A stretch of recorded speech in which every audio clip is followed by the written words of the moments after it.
I'm going to show you how to create a new reminder in the calendar app. First we have to open up the app, and here we just click with 2 fingers where we want to create the new event or reminder, like this. Then we click new reminder, and here we can add a reminder for I don't know, wash or clean room. And then we can add it to a list of reminders.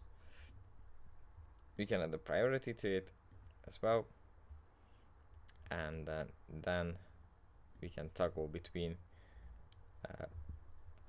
these things, and after we are done we can just check it off like that. That's it for this video. I hope it was helpful for you guys, and I'll see you in the next one.